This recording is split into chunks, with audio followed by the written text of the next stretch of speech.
that's just what I find the beauty in with songwriting is there's a scenario for everybody out there. Like there's a topic that somebody out there may be going through. And I just love that he thought enough of me to be born on this earth to be able to share my gift. So I'm very appreciative of it. I'll even go out to my shows and I've had some instances where I've had people come up and they ask me like, hey, do you know any sort of like gospel songs or do you know any hymns or anything like that? And we, like I said, we could be in the rowdiest bar and I do not care. I will play it.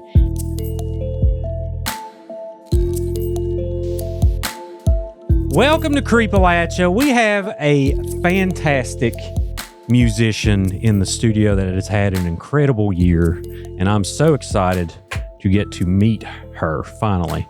Makenzie Phipps. Hello. Thank you for being here. Thank you for having me. Yeah, y'all came all the way from Nashville. Yes. Which is where you're living Yes, now? Currently where I'm residing. I'm originally born and raised in Bluefield, Virginia, and I've been living in Nashville for about 2.5 years. Heck yeah, I've been to Bluefield so many times. They got it's right there on the border, West Virginia and Virginia. So you grew up there? Yes, born and raised on the Virginia side. So I am a G girl.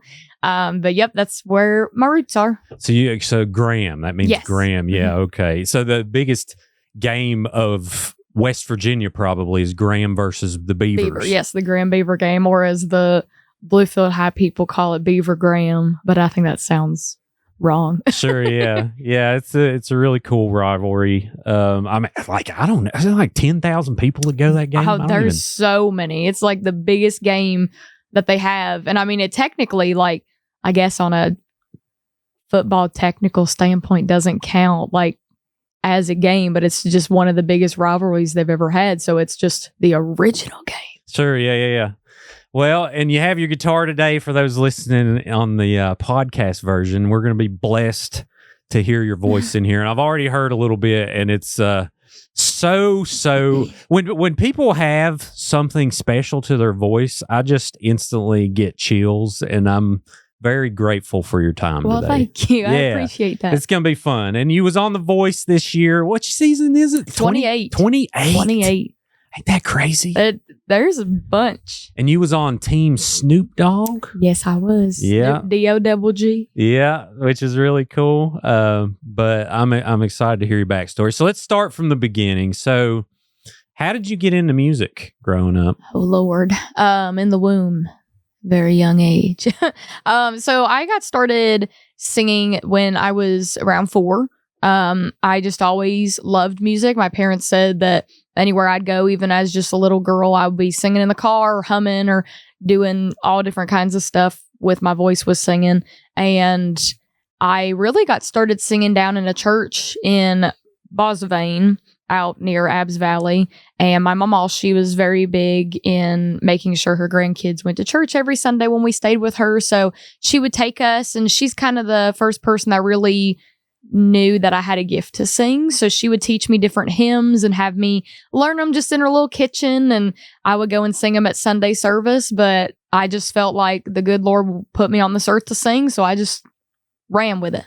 That's awesome. And so how many songs have you written over the years? Oh my gosh, I don't know. I'm getting a lot more into songwriting. Of course, my husband Shane has written as many songs that it could like wrap around the world. But for me, I've definitely been getting more of a good lineup of songs. So I would probably say we're getting up there, about close to 20, which is heck yeah, which is cool. That's awesome. And yeah, was the guitar the first instrument you picked up? No, so piano was actually the first instrument that I learned.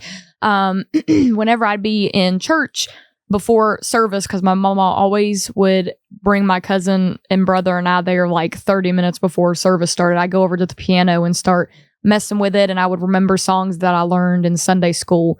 And I was always very interested in the piano, so my parents put me in piano lessons when I was 10. And then when I started doing my own shows out in public when I was 14, that's the first instrument I did with my shows. But then I got tired of just hauling around a full-size keyboard, so then I learned the guitar at 15. Oh, nice. Okay. And where were those early shows at? Oh, just kind of all over the Bluefield, Tazewell, Withville area. I would play down at the Bluefield Sports Bar at the time. That's what it was called. I'd play down at the Painted Peak, which used to be in Tazewell, and now I believe it's the Wayfarer now. That's the venue that's in that building. But then Withville, I'd play at Seven Dogs, Seven Sisters, all different kinds of places, different events, the carnival, just anywhere I could, really. Yeah, that's cool. You always been solo or? Yes, so I was solo for the longest time. Well, I say that. I was solo for a few years, and then I started my first band up. Mhm. And then we had a really good band, and then COVID kind of hit, and that's just kind of what stopped the band. And then Shane and I started doing duo shows together, and then we had started another band, and then that band ended right before I moved to Nashville. Oh, cool. So you end up on The Voice, but I know there's so many more. It sounds like you've definitely put your time in on figuring this thing out, and you can tell as soon as your voice starts, it's like, whoa, that's different. It's just so nice, and I love the accent too. So how did you start? How do you fill out an application to go on the show, or what? How does that work? Yeah, so the show has a bunch of different steps, as does any show out there, like American Idol, America's Got Talent, that kind of thing. And I had actually started auditioning for The Voice when I was around 14. And back then, of course, there was different ways of doing it, but I would just send in different video submissions, or I know at one point they had done some stuff on their Instagram where it was like 12 days of Christmas, and they would have people submit videos and put a hashtag, and they would pick 12 people to just basically cut to the front of the line of the audition process. So I would do a bunch of different stuff like that, and I always would make it like to the next step each time, but never to the judges or to the coaches. And I feel like that happened for a reason, because I feel like the Lord knew that I shouldn't have been doing it at that age, because I was so young and didn't know who I was as an artist at that time. And fast forward to last year, that's kind of where all the audition process started, because it's a very long process. Sure. And so I had submitted a video, and I hadn't auditioned for a few years since this. And I was like, I'll just send one in. What do I got to lose? So I had sent one in, and they had sent me an email saying that they were interested. And then they actually called me, and they were saying that the executives wanted to meet with me. And so when they found out I was in Nashville, they're like, oh, that's perfect. Then we can have you sing in front of them. And I was like, okay, when will it be? Right. And it was a time in September. And ironically, that was when Shane and I had a festival out in like Columbia, Virginia on a Saturday. And I was like, that's a 9-hour drive. So we went and drove to the festival. We went and played it that afternoon. And then we had to drive all the way back from there to Nashville to sleep and then do the executive performance the next morning. So I was like running on fumes because we hadn't gotten home until like 3 a.m. Right. And so, yeah, I went and performed for the executives. They loved all the songs we did. And I was just talking to them just about everything I got going on in my life. And they were like, we really like you and we'd like to send you to interview. So they sent me an interview. I went and talked to them. And then they were like, okay, great. Well, you're not going to know until March if you're going to make it. And I'm like, that's 6 months from now. Yeah. And at this time I was planning my wedding. So I was like, this is crazy. I just hope everything works out the way it should, but it did. So they let me know actually end of February that I was making it through. And then I went through all the rest of the process stuff with getting to the step of going out to perform for the coaches. And that took place this summer. And I got to go out there and meet all of the amazing people that everybody has seen on season 28. And I made friendships that'll last a lifetime. And then I got to finally audition, and that was just the cherry on top. That's cool. So it's a lot of work before you actually get on Yes. the televised portion of it. So. Basically like almost an entire year's worth of work before you audition, basically, because I went and performed for the executives in September of last year, and then I went out to California in June. So Wow. long window. Oh, it's in California? Yes. Okay. We're at LA? Yeah, in the LA area. Okay. How cool. And then you ended up on Team Snoop Dogg. So how do you,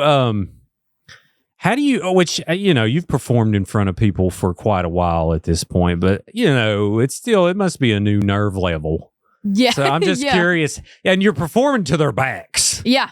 you know. So how do you get rid of those nerves and just do your thing? Because I mean, you nailed it. So I don't even know. Yeah.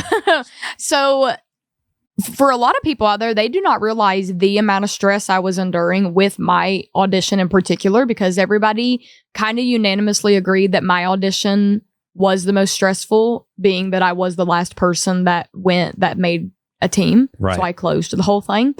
But there was so much leading up to it. So without like giving too much of it away, so the blinds take place among a certain amount of days because there's a bunch of us, and of course 48 proceed. And so they break it up among a few days so that like the coaches don't get burned out either hearing a bunch of people throughout the day. Mhm. And so my friend group and I, we were all worried. We were like, we don't want to be on the last day. Like nobody wants to be the last day, but nobody really wants to be the first day. So we were like, I hope we're happy medium. And so I remember, we would be sent the lineup of who all would be going each day, and they would only do it like the night before. So you get the email and then you'd be like, okay, am I going? And I'd go through the first day, wasn't on it. Second day, I wasn't on it. Third day, half of my friends, they had went that day. And then I was like, I'm on the last day. And I was like, this is absolutely terrifying. Like I did not want to be on the last day. Yeah. Because what a lot of people don't put in perspective is if the spots fill up, then you can't go. Sure. And so we all are very much aware that, if you go out there may be a risk that you don't get to go.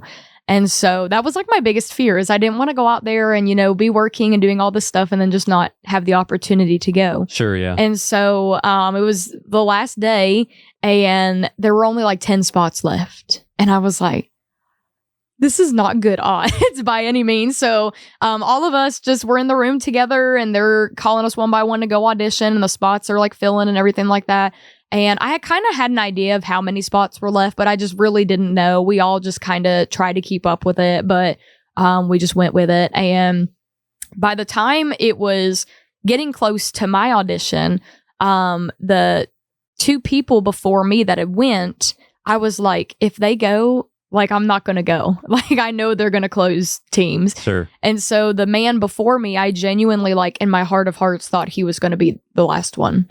And so I was basically backstage preparing myself, like, I had a good run. I'm not going to get the opportunity. And then when he went and didn't make a turn, they're like freshening me up in hair and makeup, and then they go and put me in front of the doors before they open. And I'm just standing there basically just in panic because I'd already told myself backstage that I wasn't going to go. And so I was back there and I was just praying to God, and I was like, please use me as a vessel. Like, I need you to help me so bad because I'm terrified. And I went out there and I thought that he would turn in the middle of my song because of how I arranged it. That was like the big powerful moment, and he didn't. So I'm on stage and I'm like, I had a good run. You're like, daggone it.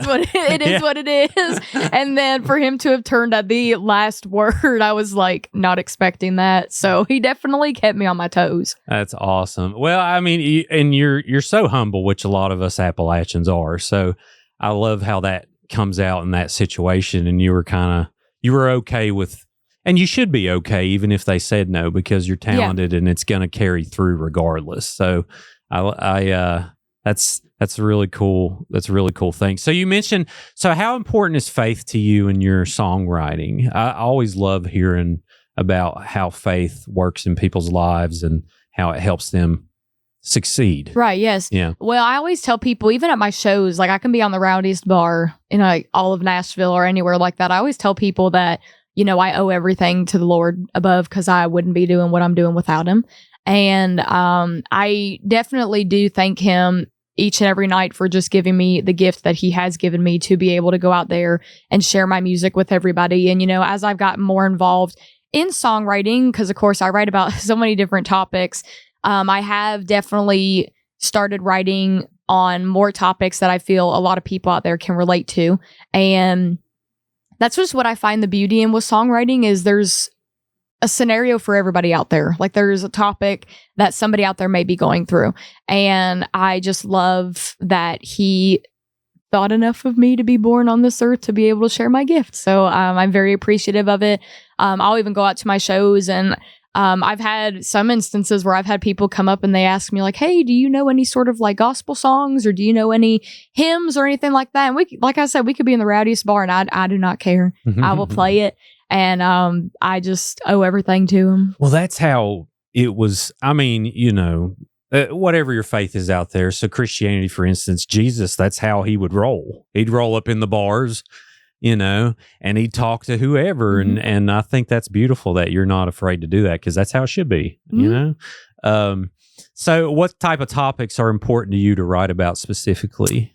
It just kind of varies, especially when I got first started in songwriting, which I still kind of am, but I'm getting more, I feel better with it. It's so easy to write about alcohol. I don't know why, just like with country people, sure, there's so much country songs about alcohol because it's just easy to write about. Yeah. But I have found, one song in particular that I had written and released at the beginning of this year was Love Me Sober.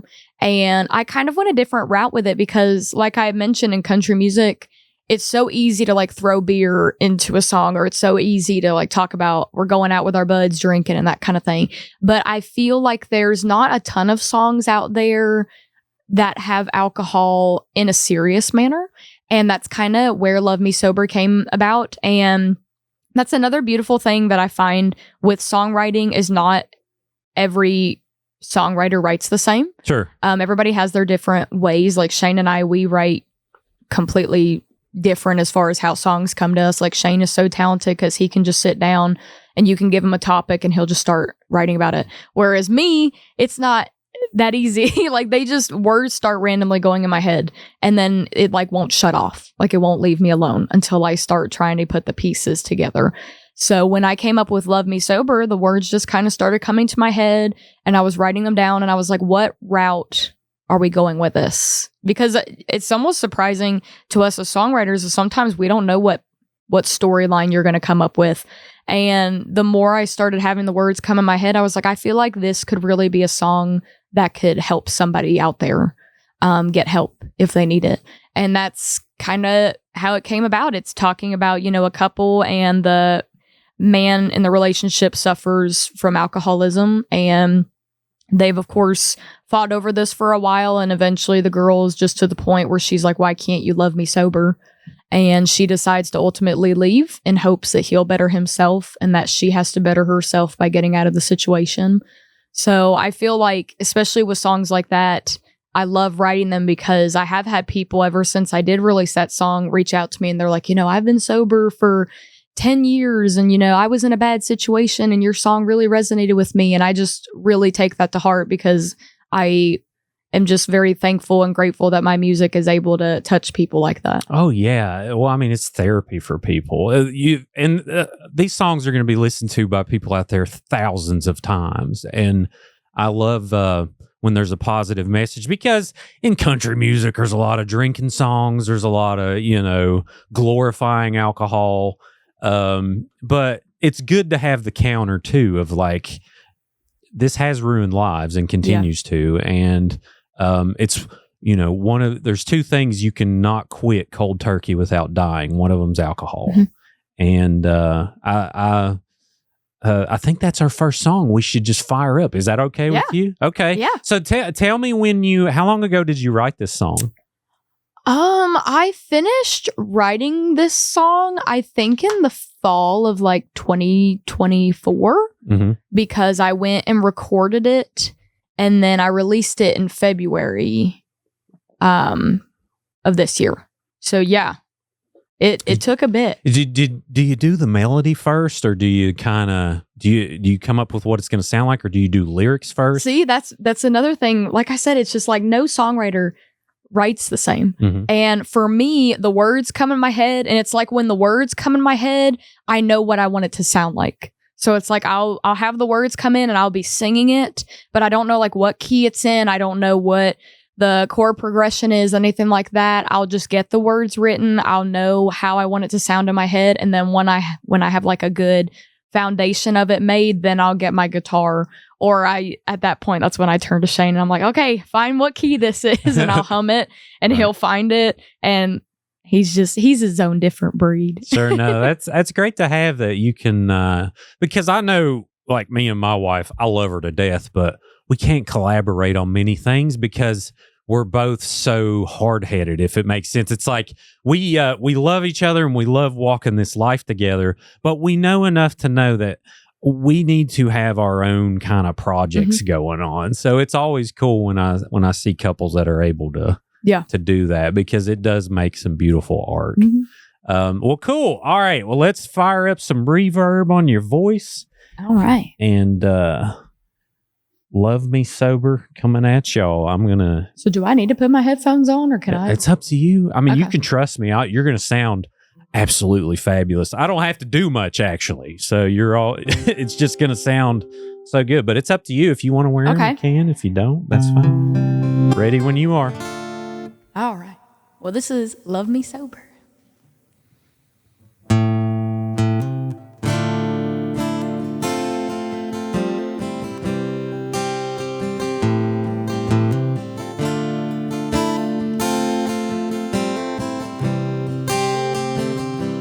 She's been waiting on him to pull in the drive, wondering what's to come.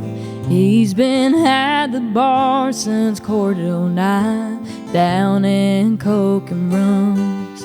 He's broke her heart, she's put back together, time and time again. He finally walks through the front door. She asks, where the hell have you been? She says, I wish I was your bourbon glass, I'd be close to your fingertips. And I wish I was a cigarette, 'cause I'd be finally near your lips. We've cussed and fought for so damn long, but there's no saving what's over. I just never understood how hard it was for you to love me sober. He always comes in swearing up and down that tonight was the last time, but then the next day he's up and leaving town, buying booze on his last damn dime. She runs back into the bedroom, packing up all her things. He says to her, I love you, and I promise you I can change. Says, I wish I was your bourbon glass, I'd be close to your fingertips. And I wish I was a cigarette, 'cause I'd be finally near your lips. We've cussed and fought for so damn long, but there's no saving what's over. I just never understood how hard it was for you to love me sober. Yeah, she tells him all that time and effort just to get thrown down the drain. I can't keep sitting here just to get hurt when I know you ain't gonna change. She says, I wish I was your bourbon glass, I'd be close to your fingertips. Wish I was a cigarette, I'd be finally near your lips. We've cussed and fought for so damn long, but there's no saving what's over. I just never understood how hard it was. I guess I'll never understand how hard it was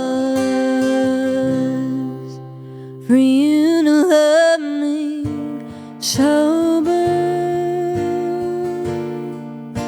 For you to love me sober.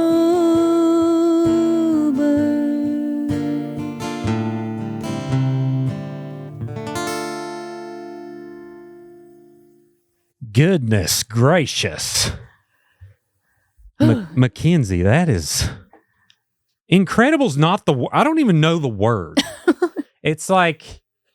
I mean, I just had chills the entire song. Thank you so much. That's so good. And I love the the chord at the end. It's like, I don't know, minor's the word. I'm not a super musician. I don't know. Just that little, it's like, so that's like one thing, which Shane's probably over here. He's like, oh gosh. That's one thing that's so hard whenever I do have Shane work on songs with me, because any song that I write, I have him help me with it, because he just brings everything together. Sure. And he does all of like the melodic stuff and like the little just notes in there that just make everything come together. So usually whenever I'm holding it's an F shape, whenever I'm doing that, he's doing like a walk up. Oh, nice. But if you want to hear what it sounds like with the original progression, then you can check out Love Me Sober anywhere you listen to music. Oh goodness, it was perfect. Whatever y'all are doing, keep doing that, because it's definitely working, and it's just such a treat. All right, so when did you have you started seeing a response after being on the show? Did you kind of notice like social media was bumping, and did things start occurring like that, or was it just basically a next step in your wonderful path? I would say both. Although my journey on The Voice was kind of short, it was still just very much worth it. I loved, like I said, being able to go out there and meet everybody that I did, and to have just the awesome honor of saying that I know Snoop Dogg and that I get to like, I talk to his team all the time. Like, we're in like this big Team Snoop group chat, and we'll all like uplift one another, and we're always supporting one another and everything like that. So it brought me just so much joy, and it also just brought me so much to look forward to in my career, because everybody has different like points that they're at in their music. Mm-hmm. Some people we had some people, like for instance, one of the many people that I met out there that I am now friends with, his name's Liam. He was on Team Nile. He said he'd never played out in public before, really. Like, oh, wow. Ever. He runs sound for people. He had talked about on his blind audition that he had ran sound, I think, at one point for like Paramore. And I think they had actually had him come out and sing while cool. he was running sound for them. And whenever he came out, he was talking about like, I don't do shows, and I don't really sing in front of people very much. And whereas you have some people that have been like touring and doing different stuff all throughout the country. So I just found it kind of inspiring to look at where everybody's path is and just be like, well, maybe this is something that I can do in the future. Maybe this is something that I could look into to help myself out there. And we're all just very supportive of one another. So I'm very thankful for my time on the show, and I did very much see some positive feedback, and my numbers did grow and everything like that, and my engagement on my posts. And it was really nice to be recognized by different people, or some people had just found out about my page and was like, hey, I saw you on The Voice and I loved your stuff. And so it was very much well worth it. Well, and when we grow old, it's going to be a drop in the bucket of your path, because it's just a way for more people to enjoy in your craft, and it's going to be found regardless. Like, things like this have the ability to just cut through and march along no matter what. So, but it is cool. I am curious, is Snoop Dogg like a down-to-earth person in real life? That is like one of the biggest questions that I've gotten from anybody that has seen that I made his team. And I can truthfully say, what you see like on Instagram, Facebook, the show, anything like that, that is exactly how he is in person. Like, he's so down to earth. He's, his silly self at times, and he's emotional at times, and he is just him. That's cool. And I love that about him. Even after my time on the show was done, they were still very much involved, his team, and they had actually taken the individuals on his team that had been eliminated at that time to go perform for the halftime show at the Steelers-Chargers football game. And, I got to see him again. And like, immediately when he saw me, he was like, hey, Makenzie, how are you doing? And he hugs me and that stuff. And I just think that's so awesome that somebody of his caliber, and just like the music industry as well as the world, knows who you are, like pays attention. Because they're so busy on the show, like the coaches, that I'm sure it's probably hard to remember everybody that you see and everybody that's on your team and that kind of stuff, because you don't really get to be with each other very long while being on the show. So I thought that was really awesome that he still remembers me and he knows my name. So I think that's really cool. Yeah, I mean, he's a worldwide legend, Yes. And it's nice when you hear that people are down to earth like that, because obviously he has such a history in music and the big screen and all that. But it's cool that small town girl from Bluefield was able to hold her own, and because I'm always like, it doesn't matter where you grew up, you can compete regardless, and not that it's a competition, but I mean, it kind of is. Yeah. You hate, but at the same time, you can still get along with your peers, and I think that makes people's paths a lot easier when they're more collaborative with their fellow musicians, and right. I know. Being from Appalachia, like, we're just down home good people, and it's cool that you got to showcase that. So growing up in your town, what was your favorite part? And is there anything you miss about small town Appalachia, or is it kind of is it relatable where you're at now to where you grew up? Really not. No. Yeah. No. Right. One thing that I do miss is, and I don't mean this in a bad way by any means, I miss simple living.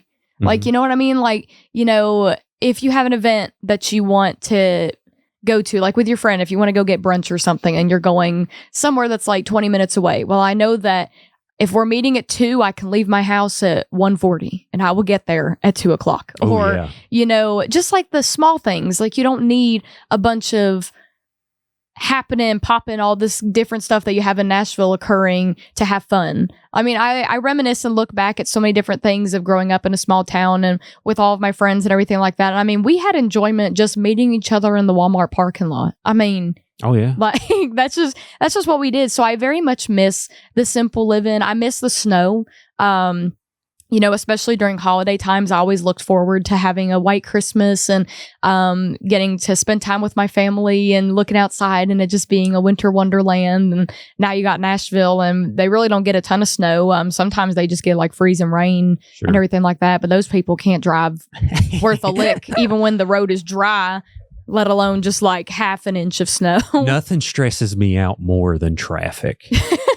Like, how I got my license is we literally drove to KFC and back in Welch and then parallel parked. And then they expect me to just go on these big, 6-lane highways and all this. And I do it, but shoo, it drives me nuts. It makes me question, like, the same thing with my driver's test. I drove from the high school parking lot and then I drove just like down to Food City or whatever. But when I did my driving test, it was flooding. Oh, like nice. The two of my friends that were doing the driving test with me that day, they both went first, sunny as could be, and I get behind the wheel and it's flooding, like a flash flood, to the point where my instructor was like, "Can you see the road?" And I'm like, "Yeah," and she was like, "Good, because I can't." And I'm like, "Well, we're gonna get there."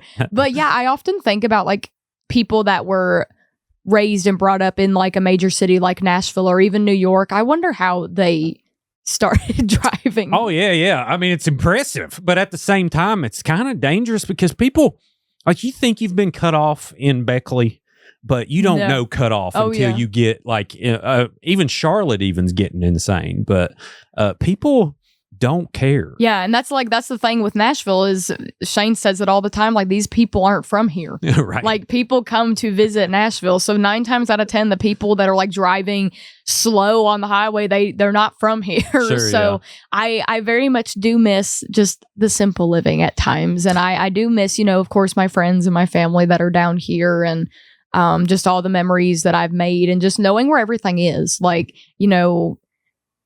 although stuff has changed here, not much has changed to me. Like, no. This is always going to be home. It's always home. You mentioned hanging out at Walmart parking lot. What year did you graduate? What year you think I graduated? I don't know. I graduated in 2003. And I was curious if I would guess, I don't know, 2014, 12? I don't know. So you graduated in 2003. Yeah. I was 1. Okay, well. I graduated. Golly. Yeah. Okay. I graduated COVID. Okay, gotcha. I was the graduating class of COVID. Well, congratulations. But- What was that like? Well, March 13th was the last day, so. Wow. And that's sad. You know, I actually filmed a graduation video for Bland High School, and it was because of COVID, and they each had to come in one at a time. Wow. And then they would come in, they would do this, and then I put it all together. They couldn't be in a group together, and I felt so bad for them. We graduated in my high school football stadium. Oh, So we graduated at Mitchell Stadium. It took place, I think, in like June, because of course our last day of school was March 13th.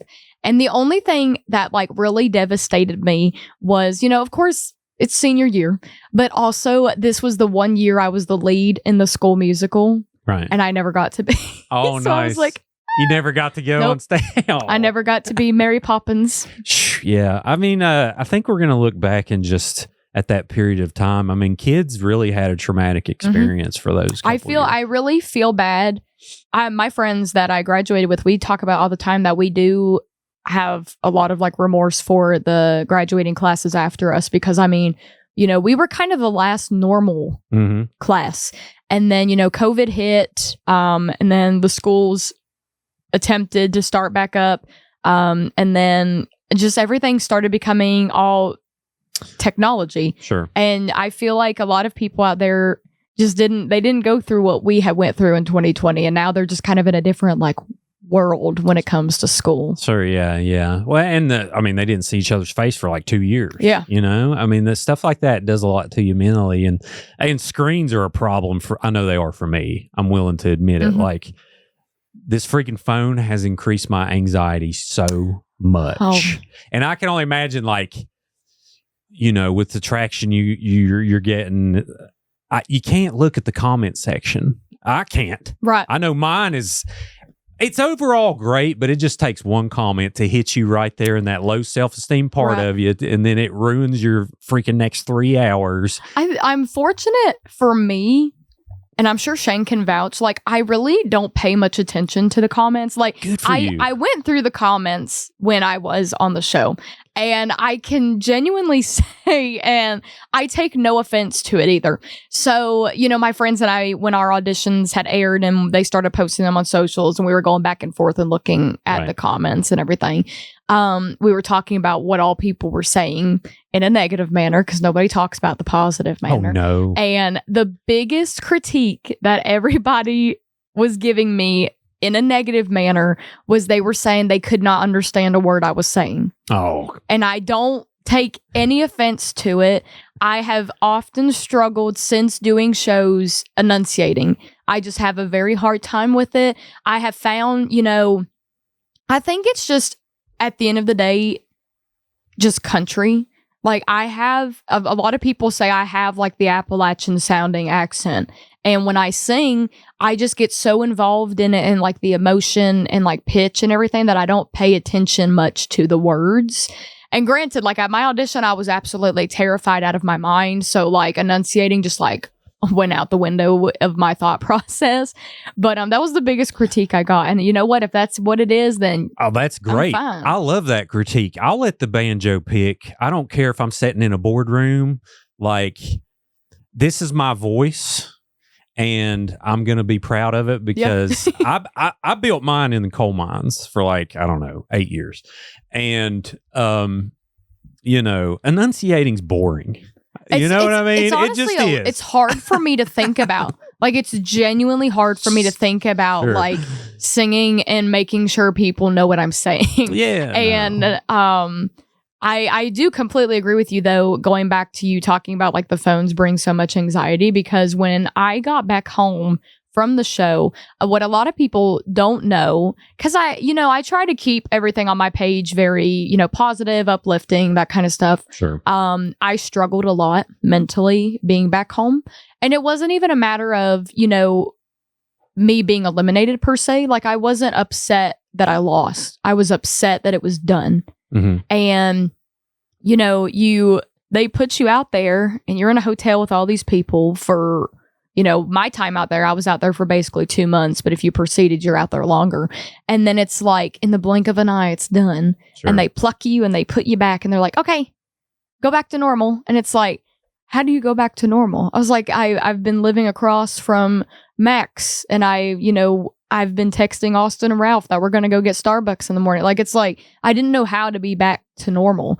And so when I got back home, I like genuinely struggled mentally for a while. And then leading up to my audition and it airing, it made it like so much worse. And like, I genuinely wanted to like throw my phone out the window because of so much going on. Sure. No. Yeah. Well, then they probably say, is there a time period where you can't say anything of like, oh yeah, there's like a gag order of like, yeah, you can't tell anybody you're on the show. yeah. And then people's probably asking you like, come on, girl, you can tell me now. Yeah. I won't say anything. So, during the entire process, after they had told me that I was going to be continuing the process of being on the show at the end of February, at that point, you couldn't tell anybody other than like your immediate, followers, and like, we're not followers. Shane's throwing me off over here. Which you do have a contract saying that you don't mention anything until you're authorized. Sure, to. yeah. But you could only tell like your friends and your family. I did tell my boss at work because I do have a part-time job just with animals, and so I did tell her because I'm like, hey, I'm gonna be leaving for a month. Hope I still have a job. See you later. But thankfully they were very understanding. But a lot of my coworkers, they didn't know. So when they found out I was leaving, they were like, what are you doing? And I'm like, oh, I'm just doing seminar stuff in California. And they were like, oh, well, are you going to go check out stuff? And I'm like, no, I just kind of have to stay. I got to go hang out in the area. And they were like, what? And they're like, do you know where you're going? I'm like, no, just in a hotel. And they were like, what's going on? But yeah, that made it really difficult too, just keeping it in. But then we could announce, hey, I auditioned and that kind of stuff. So that's cool. I'm a terrible liar, so I would definitely get kicked off well beforehand. Be like, dude, you told like 13 people. Yeah, you're kind of gone. And I was telling you too, what. So you was talking about Walmart parking lots. So back in my day, there was a place called the Strip in Princeton. And you would literally go and drive down this Mercer Street. You would drive down the street. You would turn around. You'd drive back down the street. And we all thought it was like we were in Gatlinburg, Tennessee. Like we just thought it was just the biggest deal. And people would sit on the side of the road. And like I ordered Papa John's one time and people thought I was the coolest person and they delivered it to us.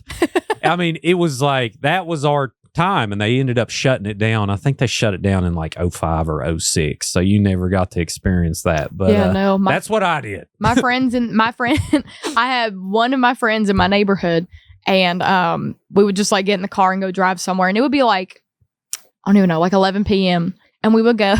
I was telling our friends at breakfast today about this. I was telling them we would go to McDonald's and we would get the tote of cookies. Mm-hmm. If you didn't know, you can get totes of cookies at Walmart, like 13 of them. Really? For I don't even know how much, like $7. Wow. And we would go. This was our entertainment. We always knew where the cops were that were on patrol, and we would go and give them a cookie if they wanted one. Oh, nice. We'd be like, hey, we just wanted to give you a cookie for your hard work. And we would have some. They're like, oh, well, thank you so much. And they would take them. And then we'd have the others. And they're like, we're actually not supposed to take them. And I'm like, oh, whoops. That's not what your buddy said. Y'all did good things for society. I melted my mom's vacuum to the ground in the backyard one day. I was that bored. I shouldn't have done it. It was a problem. And then, so like one night I would take Jell-O cups and it would be like midnight, and me and my buddy would take Jell-O cups, and then we would hollow it out and stick it in the road in the tire tracks. So we would put like 3 things of Jell-O sitting in the road, and the sound it would make when a car would hit that would make us so excited. We would die laughing, and we would just sit there and do that for like 4 hours. So the things we do in a small town. I don't know if there's anything else I did. We would just follow the cops and watch them from afar. Like if they pull somebody over, we'd be like, "Oh, nice, okay." What are you doing? I'm just so bored.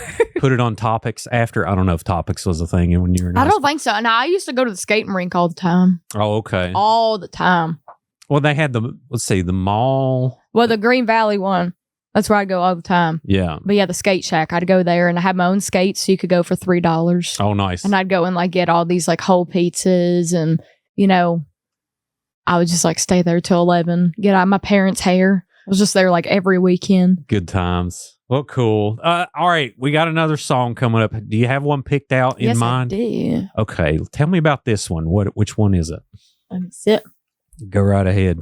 Well, I figured it would be inappropriate if I did not do a holiday song with it being Yay the week before Christmas. Well, I don't know when this is going to release. This will actually be around New Year's, but I love the old Christmas, which lasts till January 6th. So this is totally fine. Yeah, you know what? Let me get this tuned real quick, and I'll tell you about it. Take your time. When I had started with my PR company, so I started with them when I was 19, and I'm pretty sure at the time I was like the youngest client they had. I still am. Mm-hmm. And I had gotten with them kind of towards like the end of fall. And this would have been in 2021. Yes. Mm-hmm. Yes.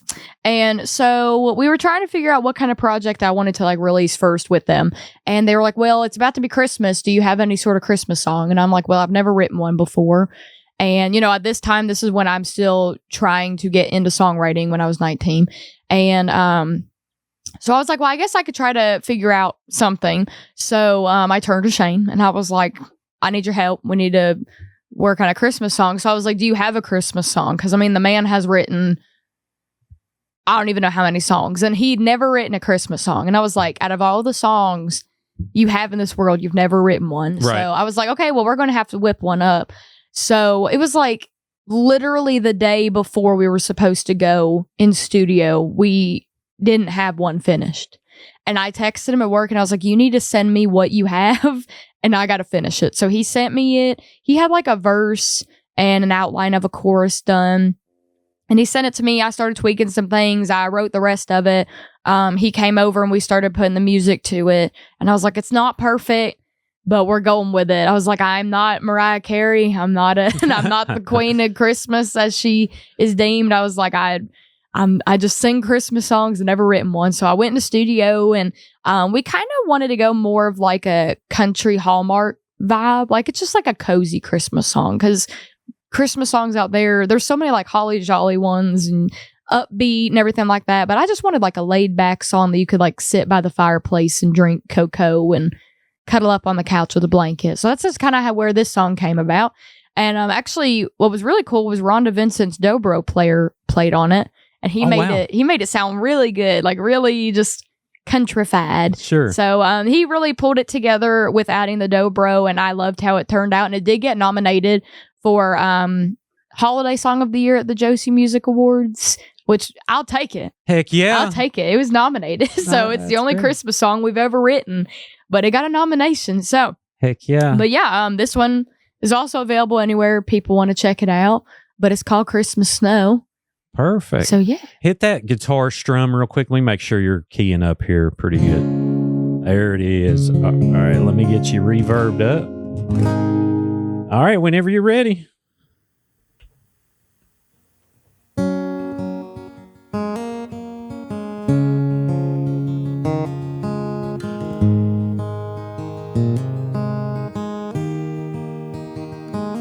We got wood on the fire and gifts underneath the tree. Snowflakes falling down and you're sitting next to me. The bitter cold is moved in, but it's warm inside this house, with the moon shining on the mountains through the clouds. I know that this night only comes around once a year, but to see your face tonight has me happy that I'm here. To see how easy it could be me to slide under the mistletoe. But there's no rush tonight. We got each other and the snow.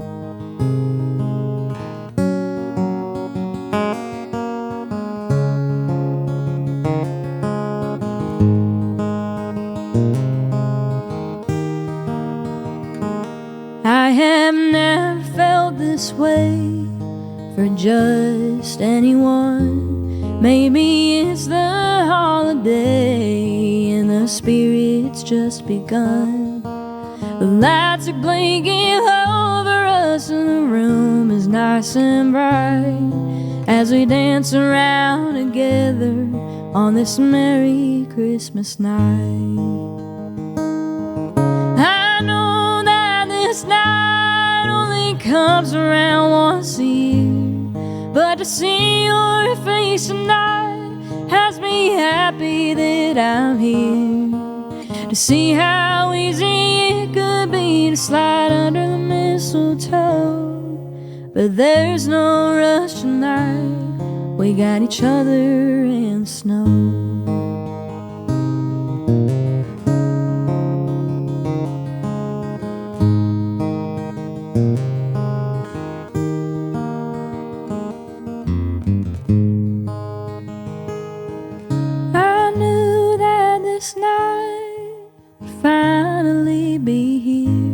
Just to see your face tonight, I can't help but love you, dear. To go under and share a kiss below the mistletoe. We got love and Christmas, we got each other and the snow. We got love and Christmas, we got each other and some snow.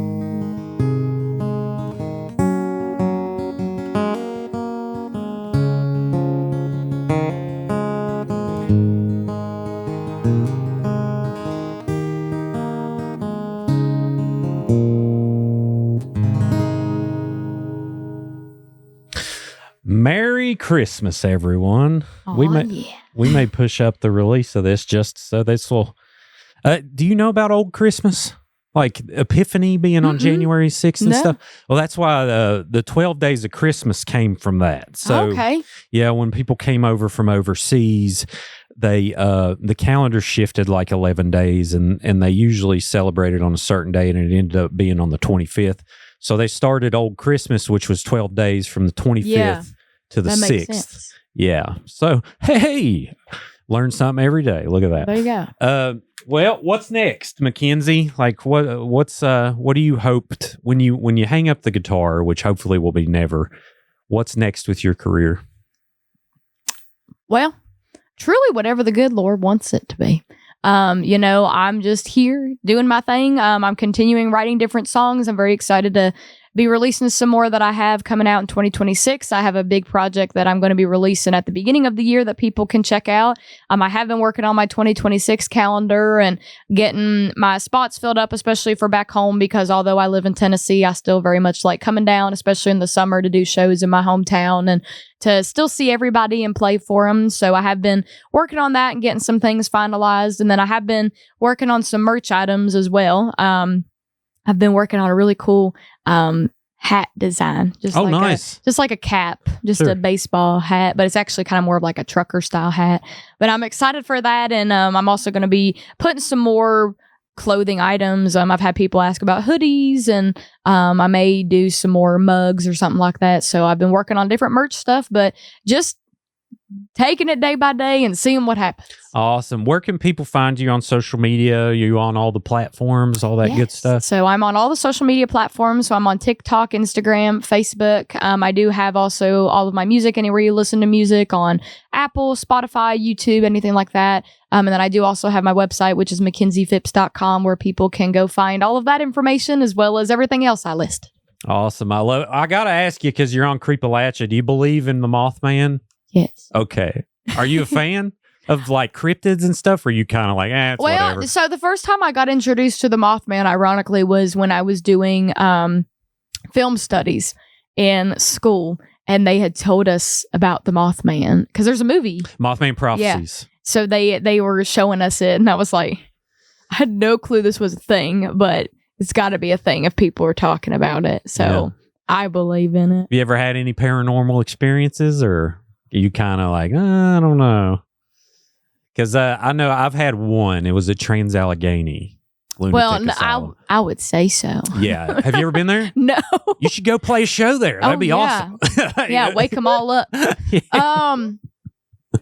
No, I think one thing that was creepy, I don't know if it was necessarily paranormal, but Shannon and I went to the Bell Witch Cave out in Adams, Tennessee, because I'd always wanted to go. He's went before, but we went the worst time, which was Halloween.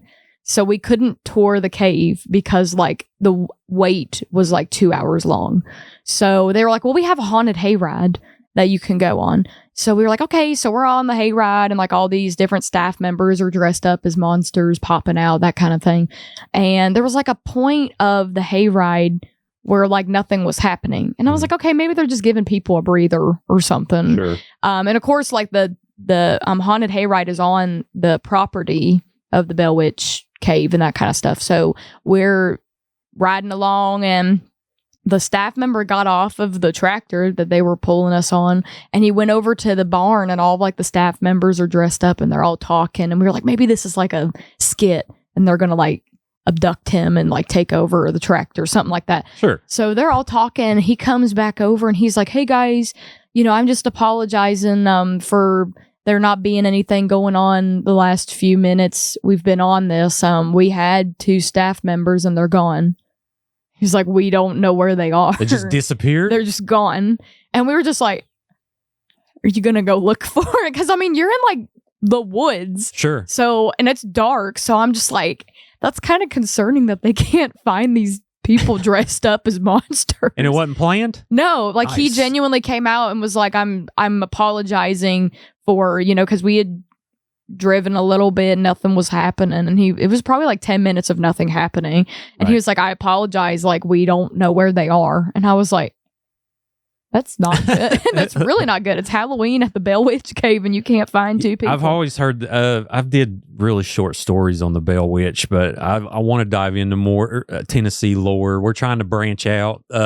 We got West Virginia on lock, but there's 13 states in Appalachia, so we're trying to branch out and tell more stories. So we'll have to do a longer one on that. Well, cool. Makenzie Phipps, thank you. I appreciate you being here, and it's been so fun.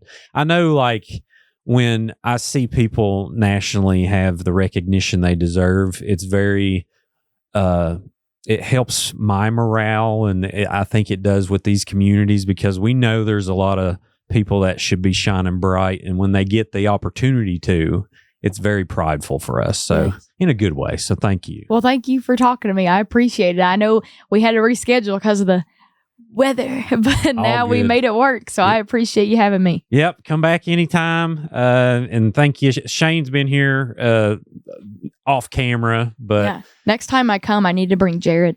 Okay. Bring Jared. My cat. Yes. Oh, okay. You're going to meet my cats. Oh, yeah. And it's going to be, okay, we got to do that before you leave. You're going to freak out. They're the best cats on the planet Earth.